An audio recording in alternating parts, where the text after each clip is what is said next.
Today, KFSD dedicates this magnificent broadcast facility to you, the listener, and you, the viewer. All right, family, you know what today is? For 70 years, KGTV has been dedicated to sharing your stories, covering issues that impact our communities. So tonight is our official anniversary. We're all smiles here. My co-anchor, Kimberly Hunt, is live at the Bahia Resort Hotel in Mission Bay. Happy anniversary, Kimberly. Hi, Wale. Happy anniversary to you as well. I am here on the patio of the Bahia Resort Restaurant, and this is Dockside 1953. And as you can see, that is exactly where it is, right here on the sand of Mission Bay. Lots of people out enjoying it and at the hotel tonight. 1953 in the name is also significant because that's not only when we started broadcasting at KGTV, it is also when this resort opened. Well, at the time, Mission Bay wasn't the big tourist destination that we know today.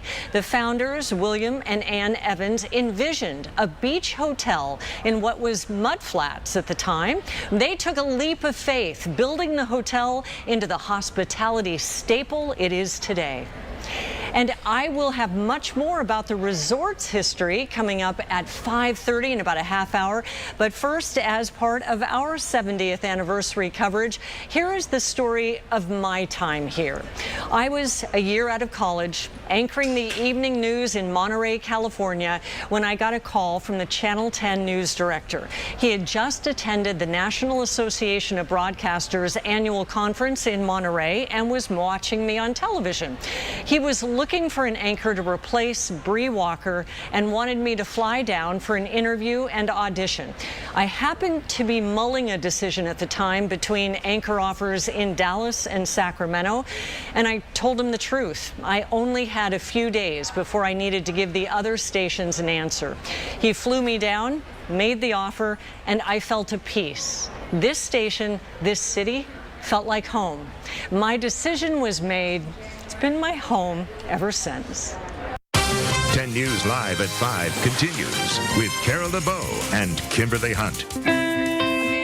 I made the move to San Diego and became part of the weeknight anchor team, a privilege I still hold today. From the start, friendships were forged and a journey of memorable moments began. The biggest life change came soon after my arrival. I met a linebacker for the then San Diego Chargers, Billy Ray Smith, who would go on to become my husband. 2 years after we were married, we would welcome our daughter Savannah to the world. To finally have her here after 9 months. It's great. Can't wait for the rest of her life. 67th annual. Among the highlights professionally were the many trips covering the Oscars with my co-anchor Carol LeBeau. And we're having a great time. By the way, what you're wearing is fantastic. And you too. And the one-on-one interview with President Bill Clinton on the East Lawn of the White House.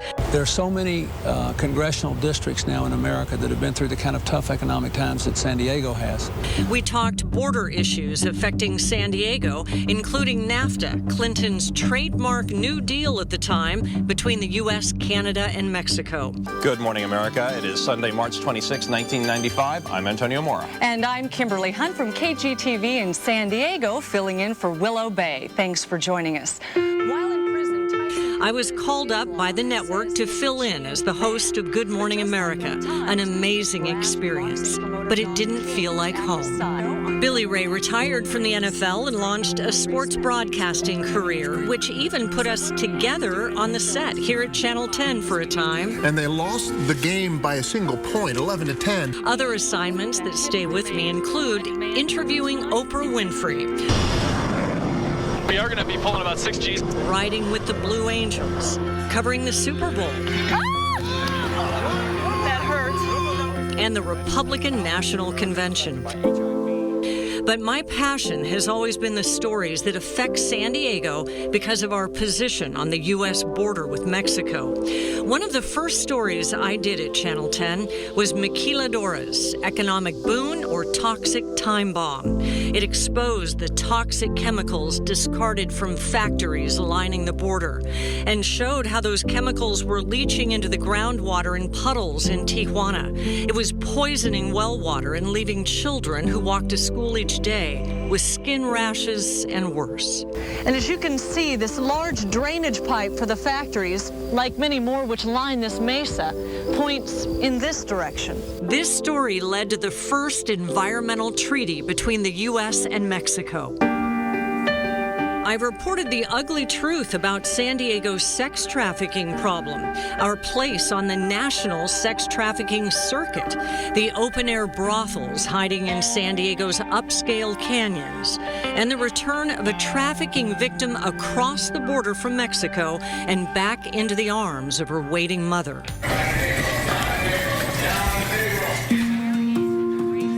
I was given access to go along as prison guards with dog teams raided the maximum security cells at Donovan State Prison looking for cell phones. Another took me inside the weapons room of the ATF after they collected the firearms left on the streets of Tijuana after a particularly deadly battle for power between two rival cartels in Mexico. Nothing to declare for Mexico? The Border Patrol took me to the San Isidro port of entry to see their fight to stop drugs from coming into the U.S. The Navy gave me unprecedented access to Hell Week during Navy SEAL training. Hey, you got some kind of problem? And I've continued to tell the story of the world's smallest mammal, the vaquita, on the brink of extinction just a few hours south of San Diego in the upper Gulf of Mexico. Fewer than 14 vaquita remain on Earth, the tragic victim of rampant illegal fishing in the Sea of Cortez. Some of these stories are heartbreaking, yet it's the power of storytelling that may be our only hope for change. Because injustice and cruelty must be brought into the light, where collectively we can change the future. Whenever I'm able to give one of these stories, I do appreciate the access I'm given from federal agencies, Border Patrol, the marine experts that take me out on the water. I appreciate all of them. And you can enjoy more throwback stories and highlights from our 70-year history during our half-hour special coming up tonight.